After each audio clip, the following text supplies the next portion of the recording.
In LA, you might see some mini minion-looking robots that are roaming the streets. They're actually delivering food for more than 300 restaurants for Uber Eats, courtesy of Serve Robotics. The company just announced a new deal to put 2,000 robots on the Uber Eats platform in cities across the United States as soon as the end of this year. And joining us right now to talk about it is Ali Kashani. He is the co-founder and CEO of Serve Robotics. We've got one of the little robots here with us. But Ali, thank you for coming in and talking about this. Thanks for having me. I can't believe this is really happening in LA right now. How does it work? How many people are being served, and how far can these robots go right now? Average delivery in LA is just about 1.5 miles. So these robots can do a couple mile deliveries pretty comfortably.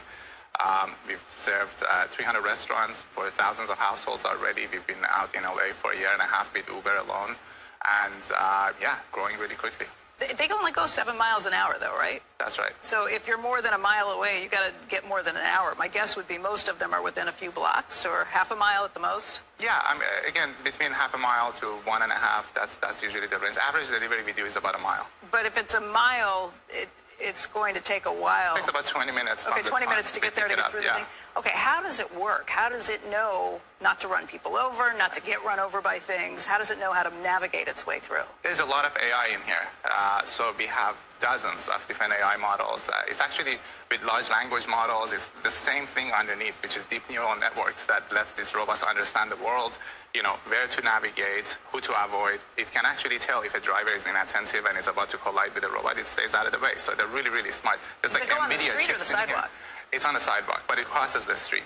And it won't run anyone over, and it's locked. That's right, yeah. Is it mostly In-N-Out burgers out there at this point? That's Zoe. Are there different names on? Yeah, each one of them has a personal name, yeah. No way. Absolutely. Male and both. Yeah. Oh, you started to say that there's NVIDIA chips. That's one of your biggest investors, too. You've been working with them for 5 years. Yeah, we've been working pretty much the beginning of the project. They've been a wonderful partner to us. Is it heated? Can it keep it warm, or is it like a thermos? So it's like a thermos. In a good temperature. Cold things cold and warm. That's right. Andrew, I think he has a question too. Andrew? Yeah. What's the cost to you of production of each of these devices? At scale, this would cost thousands of dollars. So they're not that expensive to build. But at not scale, which is where they are now, it's still cheaper than a car, which is what we use today. And but it's both cheaper than a car and a person driving the car. That's right. Yeah, it really brings efficiency to the process. Okay, so what we're seeing. I guess, Ali, where I'm going with this is this a $50,000 device today? Oh no. No, it's not a $50,000 device. No, it's cheaper than that. What we're seeing in studio is somebody just unlocked it and opened it. And that's how you keep people from being able to... It's secured, yeah. So you use your Uber Eats app and press a button when the robot is in front of you. It opens the lid only for the person who ordered the food. Which stores, again, are using this right now? There's like 300 different restaurants. 7-Eleven is one of them? 7-Eleven is one of our other partners besides Uber. Yeah. We're working with them. They deliver those old hot dogs? They're already 6 months old. Slurpees and...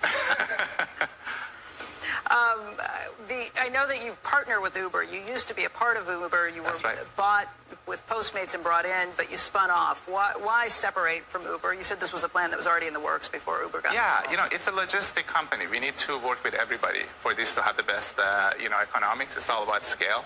So it made sense for us to be independent, so we actually can work with others. Delivery Hero, which is another delivery platform that's not active in the US, they're in Europe and Asia. They're one of our other investors too, so we plan to be working with them. Nobody's ever stolen one of these things or tried to break into them?